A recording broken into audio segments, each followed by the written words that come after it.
And joining us now, ladies and gentlemen, is the fifth commissioner of the NBA. A man who's in town for the NBA All-Star Weekend, which is happening right here in Indianapolis, Indiana. Adam Silver. Yeah, Adam. With that. Yeah, you just go right around. Yep. Great dab. That was a very good dab. Yeah, it was a good pop. Yeah, Great. Roger Goodell, I don't know what he's doing with. You coming in with a full dab. How you doing, boss? I'm doing great. Thank you. Thanks for having me. No problem at all. That should be good, I think. If it is it? No, I think so. Yep. You can hear me. Yeah. You Sound sound good. Yeah. All right. Hey, you look amazing. Hey, the TV doesn't do this studio justice. What do you mean? I mean, first of all, it's bigger than I thought it was. Thank you. I could tell, but also, you got to show some shots from outside. I mean, I know. Oh. I guess are we technically still in Indianapolis or the suburbs of Indianapolis? Well, yes, we are in the suburbs, but we are still technically in Indianapolis. Indianapolis does that whole our city's 40 miles, Like you- so we can Right, count people. but when you say suburbs, there's like a guy's house across the street. I mean, Yep. Yeah, it's he not actually like, he it's not petitioned- like we're in like a complex with other companies and things. Like there's a bunch of houses, and all of a sudden the guy's driving me up. He goes, "That's it. That's the Thunderdome." And it's just a parking lot. I don't want to give you guys up. Not a lot of security. Yeah, No, there's a lot of security. a lot of security. We got Navy There's a SEAls. You couldn't see them. But it's just we're in a nice neighborhood. So That neighbor great you're talking to be here. Hey, we're lucky to have you here. Thank you for making the trip. That neighbor you're talking about, he actually went to the city council meeting whenever I had to get this place rezoned, and he did not want us here. So that neighbor you're talking about might have red dot on our building at all times. He's a Vietnam War vet. That's Yeah. right. Thanks for your Thank you, service, sir. Smothers. Thank you, His Smothers. name, we know him. We haven't met him, but he No. hates us. Thank you for making the trip, not only to our Thunderdome, but to Indianapolis. Thank you for picking Indianapolis for the home of the All-Star Weekend. This is huge for our city, huge for obviously local businesses, and I think we're going to crush it. Obviously, Celebrity All-Star Game on Friday, then the skills in the game on Saturday, and I want to lead off with this. We obviously just saw the Pro Bowl games, Right. and the NFL has had to cook up so many things to try to make the Pro Bowl matter, and a lot of the big-name guys don't go. There's a lot of opt-outs. For the NBA, there isn't really that. All your big stars show up for your All-Star. Why do you think that is the case, Adam? Well, I think there's different tradition in the NBA around our All-Star. The Super Bowl, of course, is neutral site. We don't have a neutral site finals. And for us, for our community, it's a place where people can plan a year in advance. They know we're going to be in Indianapolis. We can, whether it's our business partners, media from around the world that cover the NBA, that's I think why we generate such a big audience and so much interest for the weekend. I mean, I think that the game itself, is something that the guys show up. I think that one of the things we're returning to the traditional East versus West format this year, and frankly, hoping to get a little bit better of a game. I mean, I also get it. I know when I was a kid and you watched an All-Star game in any sport, it was almost your only opportunity to see players from other teams, unless there was a World Series or a Finals or something like that. And now, because these guys are so available in terms of digital media, league passes, you can get any game, any sport, that it's not so unusual to see stars that you wouldn't otherwise see. I mean, if you live on the East Coast, Steph Curry's a perfect example. I mean, the old days, because it was a later time zone stuff in the East, you'd see a guy like that, of course, in the playoffs, but even then, a lot of their playoff games would be late in the finals. Now, of course, you can watch every Warriors game if you want. So I think, and plus these guys know each other in our sport in a way differently than they did in the old days. They grow up playing AAU or, EYBL through Nike together. They've built relationships as kids. They've been around each other. So even I think for them, it's not as unique and special to be around players from players from other teams. And also contracts are shorter, a bunch of things. But long story short, it's still for us in our community to have them all come together, to be on the court together, and also to have fun. I know sometimes there's criticism that there's not enough defense played in All-Star games, that it's not a game. Again, I think it's going to be more of a game this year in Indianapolis. I think the guys recognized that last year we needed to do more. I mean, people want to see a little bit of defense, they know it's not a playoff game. Nobody wants to get hurt, but I think we can have a little bit of both, but also make sure everybody remembers this game's about joy and fun. Some of the things you were just talking about teamwork, guys coming together, that's all part of what this is. Sunday is the All-Star Game, East versus West. Saturday is Skills Challenge. Friday night, Celebrity All-Star Game, taking over all of Indianapolis and downtown Indianapolis. That's a very good point about how we don't have a Super Bowl, so everybody can't just plan to be in one spot. Right. So this kind of acts as that. We were just in Vegas for the Super Bowl, which leads to the next question. When's Vegas getting a team? Here we go. That place was perfect. awesome. Well, it is.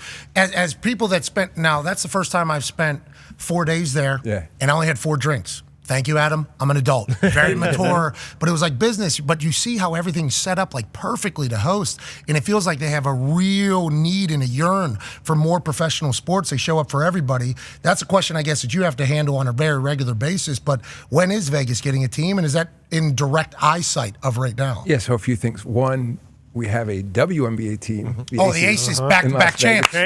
We shouldn't forget about Kelsey Plum and team. Hey, shout out. And also a point that I've made to the mayor. Both, there was Oscar Goodman was the mayor now. His wife, Carolyn Goodman, is the mayor. So there's been a long stretch of Goodmans as mayors. And from the days when sports leagues weren't playing in Vegas, in some leagues weren't even taking advertising from Vegas, we brought our summer league there and then an all-star game there. So we've never been anti-Vegas as a league. And furthermore, our summer league now, by virtue of taking up the first 2 weeks of July, has become almost like a franchise in Vegas. And I'm not saying it's quite the equivalent. It's not our 31st team, but it's 2 weeks of basketball at a time of year in Vegas when there's not a lot else going on. And I don't know if you guys have ever been to our summer league. Sometimes people compare it to sort of baseball winter meetings in that not only do you have actual games, though, of the guys who are just drafted and some of the young players, but the whole community comes together there. So you have most of the vets come to meet their new teammates.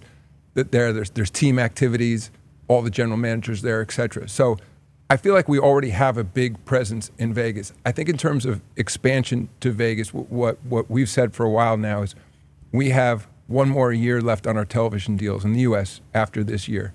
And so we want to figure out what our media relationships are going to look like, but then we will turn to expansion. And Vegas is definitely on our list. What's remarkable about Las Vegas, it's not that large a market. Yeah, as small. the U.S. goes. I forget. Last I looked, I think it was the 44th largest market or something like that. Wow. But man, do they punch above their weight.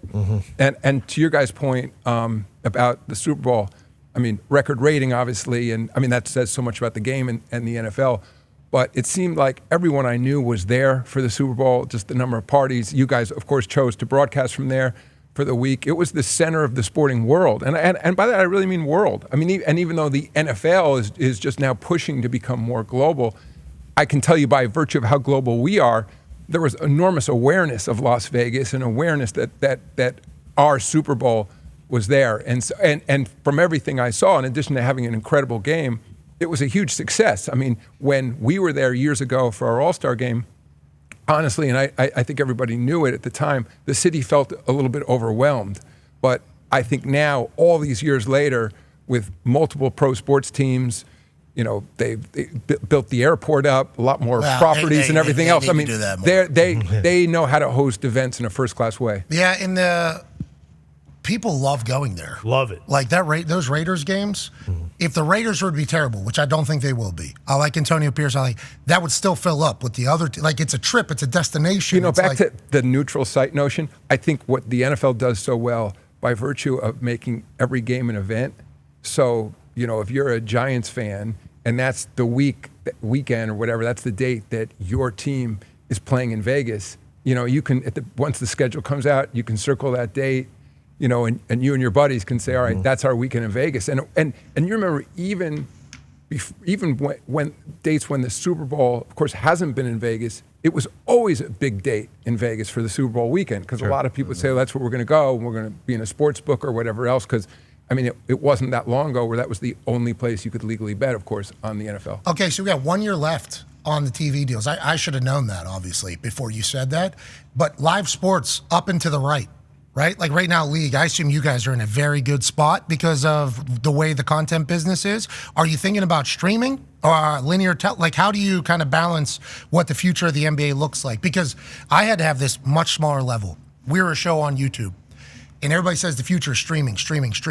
Everybody's trying to get subscribers. Everybody's trying to get people everywhere. But linear television still has a hammer. Yeah. How long will it remain that way? We don't know, especially with this new merger that just allegedly took place between ESPN, Fox, and Warner Brothers, which we knew nothing about until it kind of got announced. But how do you balance all Neither this? did I. Okay. Wow. Really? Really? You had no idea? Well, no. I mean, there's no secret about that. It's a joint venture among those companies, and I think they're not claiming they told the leagues about it beforehand. But so we'll see what it becomes. But go on. I'm just saying. But that's obviously a massive piece of this entire thing. What do you look at the future? How do you kind of balance when we go to tomorrow, or do we stay in today? How do you balance all that? You know, and I could talk forever on this, so feel free to cut me off. I mean, because the answer is all of the above, like up and to the right, absolutely, in terms of premium live sports. There's no question that, and it's not just the United States, but around the world, premium live sports cuts through in a way no other content does. And as great as all the dramas are on on these well-run streaming platforms, or even the dramas that may still be on network or traditional cable channels, they're not appointment viewing. You know, you can sit down, if there's a great show that you want to watch on Netflix, you know, or Hulu, whatever else, you're going to, not to take anything away from it, but you're going to watch it when you're going to watch it, or you're going to binge watch it, or you're on a plane and, you know, watch a bunch of hours at once. I think what live sports are continuing to separate themselves from everything else, because even for advertisers, and then your show, of course, is live, and it's meaningful to advertisers because they know when it's on, day of week and all that. But I'm just saying that for live sports, they can aggregate an audience, a live audience like nothing else. And if you look at what's happening in ratings over time, and I will say there's the NFL and everything else. I mean, you know, we're very global in a way that the NFL isn't quite, and maybe will become one day. But in the U.S., to your point, what linear television can still do, if you had been asking experts, I don't know, 10 years ago or even 5 years ago, would the NFL be breaking records for an audience at a medium on traditional broadcast television? I mean, it was also streamed, but the Super Bowl, but in a traditional medium where people thought or felt was going backwards, I don't think people would have been saying whatever the number was, 123 million people, yes, you know, average viewer, you know, per minute. And by the way, I qualify that because people forget too, that rating we all hear about, that's the average number of people per minute. So the total, I may have this slightly off, but the total people in the U.S. who will have watched some portion of the Super Bowl is closer to 200 million. 202. Oh, yeah. Okay, exactly. I mean, so it's interesting. Everybody talks about the 123 million, but I would be talking about the 200 million number, because that's the number of people watching. Daryl is too. Yeah, that's our show too. Much smaller number. But yeah, the 202 million people. Yeah. I mean, and there are 330 million people in the United States. So I mean, I don't know how many people are under a certain age who wouldn't be making that decision. I mean, essentially everybody was watching. And also, I was just listening to you before I came out. I mean, one of the things that live sports continues to do, what else brings people in a divided world, divided country, where everybody comes together for a game? And by the way, and not just for the game, but everybody accepts that these are the rules of the game, that when the game is over, this is the team who won. You know, this is how many minutes it is. I mean, I've said the same thing about the World Cup of Soccer before. You know, that was in Qatar, and you had, you know, I don't know, 125 countries that competed to be in the World Cup, countries with completely different systems, different values, different governments and everything else. Yet the games start, those are the rules. Everybody accepts that that's how the competition works. And then when the finals are over, you crown a champion, everybody says, that's it, that's how it works. So it's quite amazing what sports can do. And again, I think the NFL is an incredible example of that. And that game it helped, of course, that it was a fantastic game, and people look forward to watching Usher and the commercials. I mean, it's the total package. And Taylor Swift. That too. Yeah, no, I just heard like maybe they don't want her at the parade because that'll overwhelm the city. I mean, that's how big a factor she is. So all of those things, but that's been true of all sports. I just think where the NFL has done a fantastic job is commanding traditional broadcast television. And now that's why I say I could talk about this forever. To your point about streaming, like streaming on the other hand, for us, as we look to reach a younger audience, if you think about what's happening in traditional television, cable and even broadcast television, most people at the end of the day are watching broadcast television through cable or satellite. Most people don't have an antenna. You know, in their house where their people did when I was a kid, but not anymore. I mean, some people do, and makes sense for people who complement a streaming package by having an antenna and stuff. But most people are still watching through traditional cable and satellite. And I mean, this is a generalization to say, but it's largely younger people who either never subscribed to cable or cut the cord economically. And so that portion of our fan base that tends to be very young, probably the youngest of the major sports, they become disenfranchised. If our games are on ESPN and TNT and ABC, but they're not subscribing to traditional cable or satellite, they're feasting on social media and watching TikTok or Instagram or whatever and getting a lot of highlights and stuff, but they're not watching our games. And so partly for us, in terms of going to streaming, we want to make sure that our fan base can they're gonna have to pay, but that at a reasonable price, but that those games are accessible to them, and particularly it's not just because they're cutting the cord for traditional cable and satellite, but they live on their phones. Yes. Like when their first instinct when they watch programming, or even when something's happening in the world, is not to go to their television. Like, of course, like my generation, if you heard something was going on in the world, you wanted to see the images. I got to get to a television. Yeah. Now, it's any generation. You just take out your phone. Yeah. So you said a lot there, but like the first screen, second screen thing is flipped now. Absolutely. First screen in marketing used to be the TV. Second screen was the phone. Now, first screen is phone. Second screen is TV, because even when TV's on, it's just background for a large portion of people. So let's talk about the streaming thing a little bit here. So like Apple is worth $2.9 trillion. Congrats to that. Mm-hmm. Yeah, that'll plug. They got it figured out. That's the wealthiest company on earth. If they were to spend, I think Microsoft topped them slightly. Really? Believe it or not. I think Microsoft hit $3 trillion. Believe it or not. What? I mean, but they're very close. Excel. Okay. But another technology company, to your point. boom, and they're getting into streaming. They obviously got the MLS. Right. That was a massive deal. So like Howard Stern, whenever he decided to go to SiriusXM, a lot of people thought the decision was made by a person who was like, I'm going to take a massive paycheck, but I'm also going to lose a portion of my audience because free radio is free radio and everybody will listen. Like if Apple wants to get into the game, they have more money than anybody's. If they want Amazon, if they want to get in the game completely, will you keep it? Like, because the NFL has like Thursday Night Football is on Amazon. You got to do that. One playoff game is on Peacock. I believe they just agreed another playoff game is going to be on Amazon exclusively. There's a Black Friday game on Amazon, but then a large majority of their games, I think like 92% or something like that, are free on linear television. Is that how you have to break it up? Well, and how do you start parceling that? Because with a year out, I assume you're already in these negotiations right now, I would assume. Yeah, and don't forget your partner, YouTube, Google. Yes. Yes. Which is also a huge factor now in streaming media. And I'll just go back, one of the points you made, even using your own show by, as an example. I mean, think about how you started on YouTube, and I know this show is still streamed in part on YouTube, right? Hell yeah. Right now you're on YouTube. Yeah, right now. so we're on YouTube. You're on but YouTube then now. you have an exclusive portion of it on Yes. YouTube, right? And the fact that we're here in Indianapolis in this studio, and that, and where does AJ come from? Dublin, Ohio, wherever he is. Yeah. I mean, it's quite remarkable that I'm watching in New York. To me, you guys, I mean, to most viewers, you might as well be either in Bristol, Connecticut at ESPN, or in a studio. I mean, like, so much has dramatically changed. I don't think people have caught up with yet. Like, even, as I was saying, if people could see this studio, I mean, when I'm watching, I mean, the quality is perfect. I mean, but it's not as if we're thinking His you microphone guys kind of stinks today, actually. Yeah. Break it up. Yeah. But it's not as if people have to understand that you could essentially be anywhere. You can take your show on the road. You can take a former church like this, and this becomes a studio. That you can have guests that can be anywhere.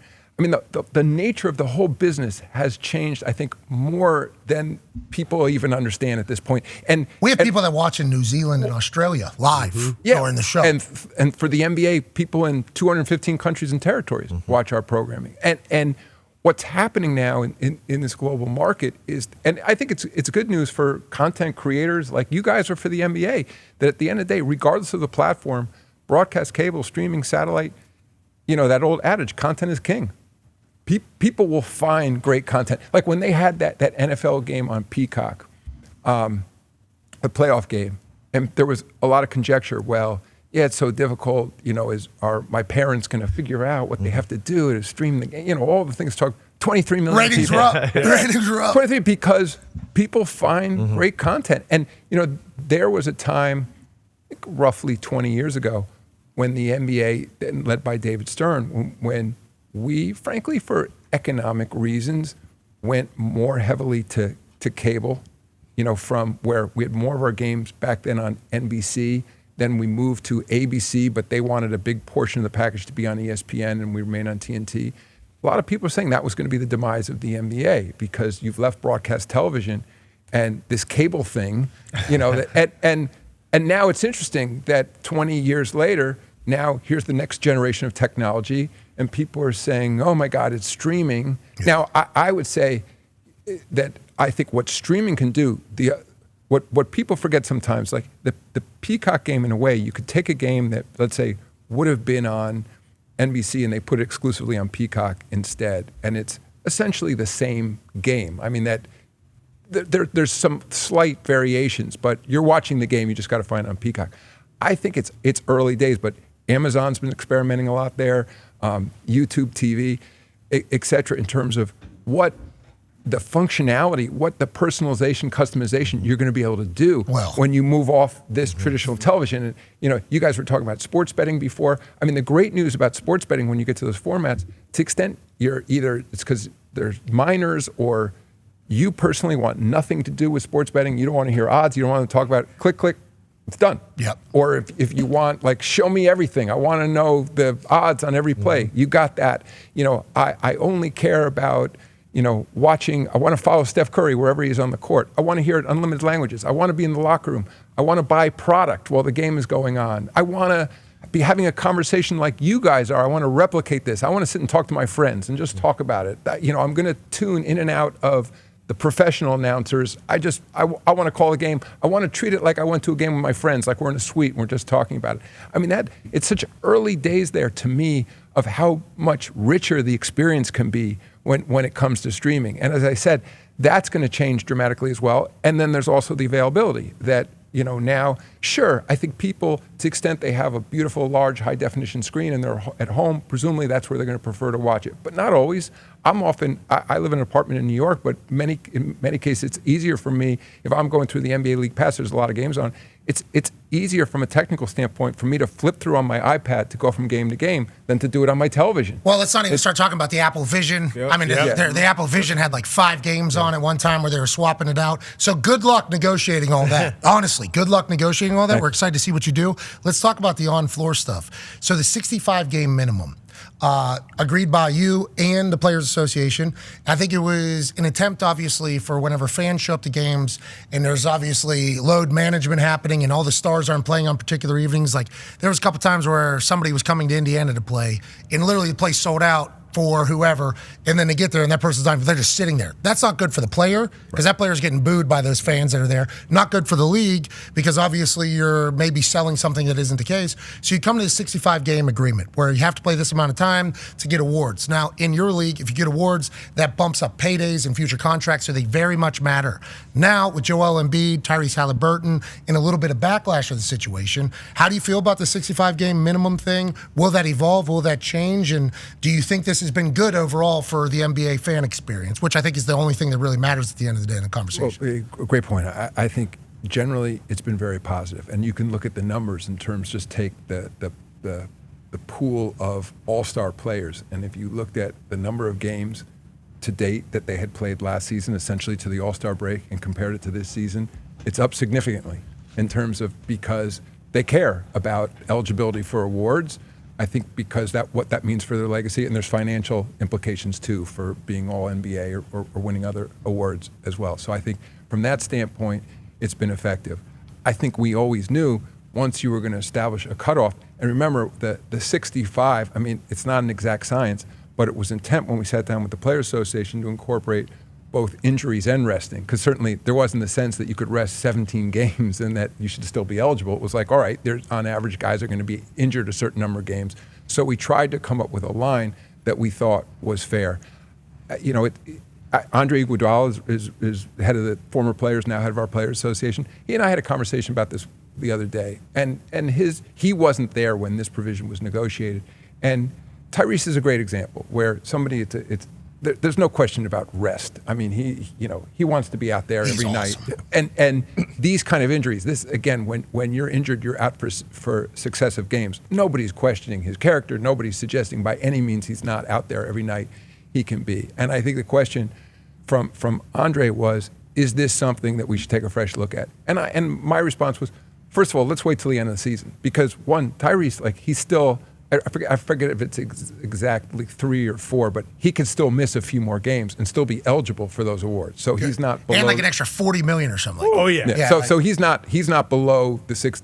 Well, he'd also need to become All NBA. I'm not suggesting he won't, but it's not just automatically if he plays this number of games. But I think most importantly, we should wait till the end of the season and look at the numbers because, and I think Andre sees it the same way. His obligation is to 450 players. As you began your question, ultimately, this is about the fans and about putting the best product forward. And it's in everybody's interest. That's why when we sat down in collective bargaining, there wasn't a lot of dispute about the fact that load management was not working well for this league. I mean, there's a whole separate issue as to whether even there's sound science behind it, whether it even works, frankly. Like a lot, and we've done more research on that. Sure, it affects. I mean, you guys know as athletes, if you're tired, there's no question. If it's the second game in a back-to-back, it may reduce performance. But there's no good data that leads to more injuries. So parking that for a second. Jeez, I'm excited to hear the rebuttal to that. Yeah, but there's some analytics person. I'm sure there is. And by the way, one thing that we did, and you guys end up wading into science and medical issues.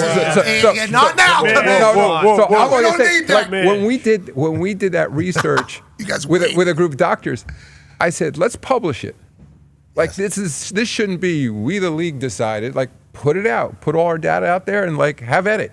That's what's cool about science in a way that people you can put information out there, and then if people have better data, better research, other science, or just other opinions, like let's consider them all. So this is not. Don't you get into that? All right, I'm not.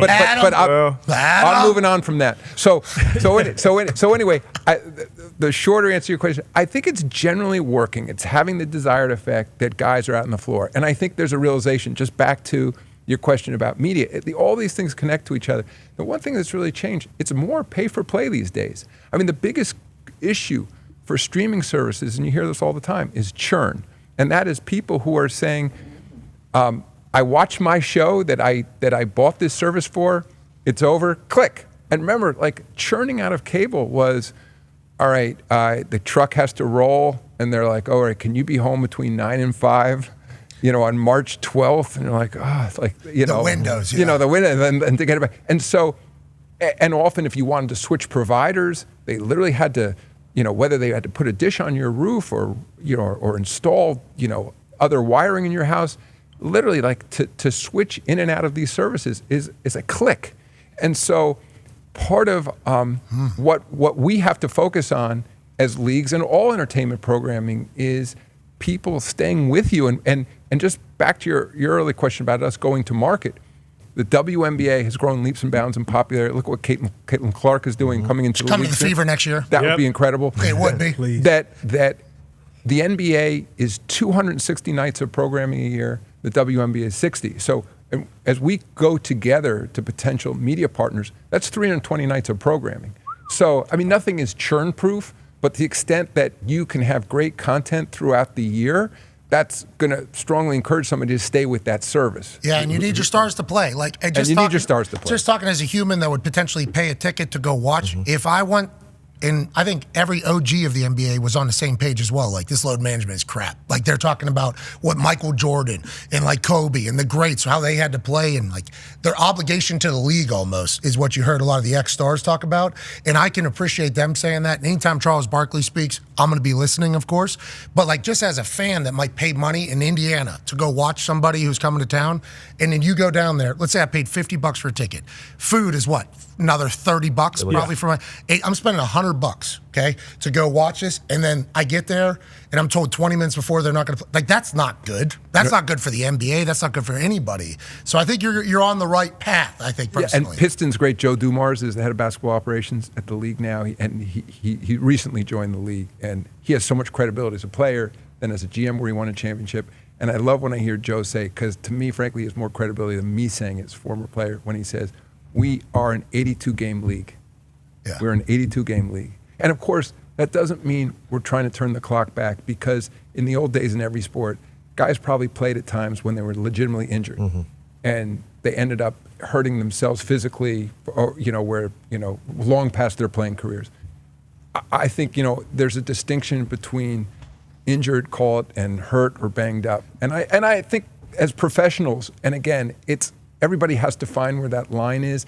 But I think what you hear from, you were saying the OGs in the league, that partly they see an issue with a younger generation of player coming in the league where it's happening everywhere. It's just professionalism. And again, I don't want to pick on athletes because it's in every field. You hear it from old lawyers talking about young lawyers, old doctors talking about young doctors. Oh, I didn't know suits are talking about suits. Oh, yeah. Interesting. Wow. and it's just about, and maybe that was time memorial when I was a kid, right? Yes. I don't think there's anything new going on, but I think teaching that ethic, the professionalism that comes with sport, and particularly in a team sport. Yes. Because it's not just about you. Hell yeah. Connor's got a question for you. Yeah, Commish, one thing that the NBA does that it feels like not many other leagues do is the teams that get formed in the offseason are just massive. Obviously, this year, Damian Lillard going from Portland to Milwaukee was a huge story. I mean, Lillard has been a story for a couple years now, but is that something that the NBA wants and is cognizant of? Like the Pacers, for instance, they just made a move for Pascal Siakam. Mm-hmm. Like, are those type of teams where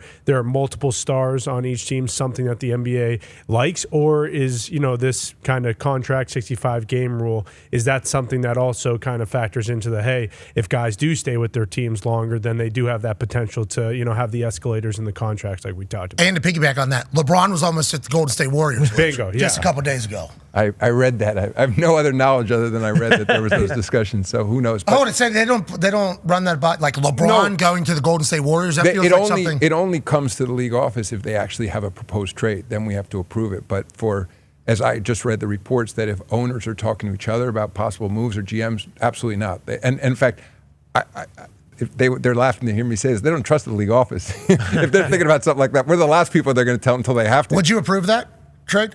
It's interesting. For us, we don't have discretion. If a trade, because I get this question all the time, if a trade is within the rules, it's within the rules. And I don't think you would want, back to my point before about the sort of rule of law around sports, I don't think people would want me sitting here saying, I don't think that's good for the league. I mean, the rules are the rules. If we don't like the rules, next time we sit down in collective bargaining, we should change it. But to your question, so you would approve that? If it fit under the rules, I would have to. It's not within my discretion. Well, the Chris Paul is that a new rule? Because Chris Paul got traded to the Lakers. All right, I'm going to defend my former boss and mentor, David Stern. Rest in peace. So, rest in peace. At that point, David was acting as in essence, owner of New Orleans. Got it. Uh-huh. It was an unusual situation there, and he was wearing two hats. And his view, when that trade came to him, he didn't think that trade was in the best interest of the team. Incidentally, when I learned my lesson, there was a period when the league office was running the Clippers, when Donald Sterling was banned from the league. And I brought in a guy named Dick Parsons, and who'd been this former CEO of Time Warner. And I said, Dick, you are now running the Los Angeles Clippers. You're making decisions about basketball, not me. So, and now to Connor's question, we, in successive collective bargaining agreements, have, I think, done a good job incrementally creating more, I would say, parity around the league. And by parity, not to me, it would be fake parity if you sort of played it as if, let's just divvy up the players around the league and say every team should get one superstar of this level, one there. To me, I think of it as parity of opportunity, because the great GMs, the great management in this league should have an advantage. And you're seeing that now in small and big markets when you have really good people running teams. And then to your point about someone like Damian Lillard leaving, I mean, of course we want guys to honor contracts. In some cases, behind closed doors, I think teams and players are coming to agreement that it may be time for the player to move on. And so it's a mutual decision.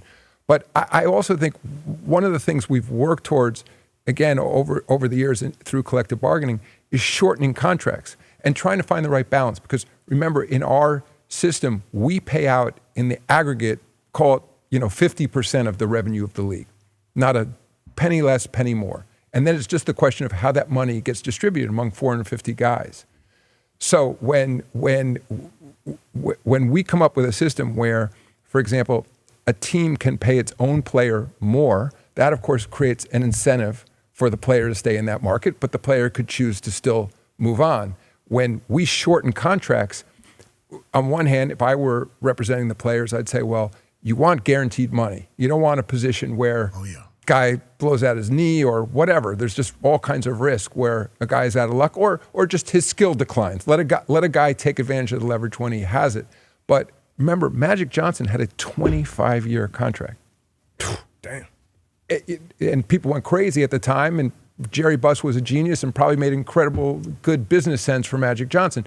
But now, we've essentially reduced maximum contracts to 5 years, in some cases 6. So now, we used to refer to it in the league as sort of dead money at the end of the bench. You'd have a star player, but then enter, let's say, a 9-year contract or 8-year contract or 7-year contract. They would know at the time they negotiated that contract, just analytically, it was unlikely that this player was going to be at the top of his game towards those end years. Now, the player had the leverage in totality to get that money, but it also meant, and not to take anything away from the player, but if that player were sitting at the end of the bench and were a max player, there wasn't sufficient money to have guys on your roster that were going to help you win champions. Yeah. So I think, again, when you shorten contracts, again, if you have a system where in the aggregate you're going to pay out 50%, by definition, it has to go to someone else. So it might surprise you guys, but when you're sitting across from a group of players and you move more towards a pay per performance and it's a fixed pool of money, that's not something that players come in who are automatically against, especially players who believe in themselves, who are saying like, it's fine, I like this pay per performance. Because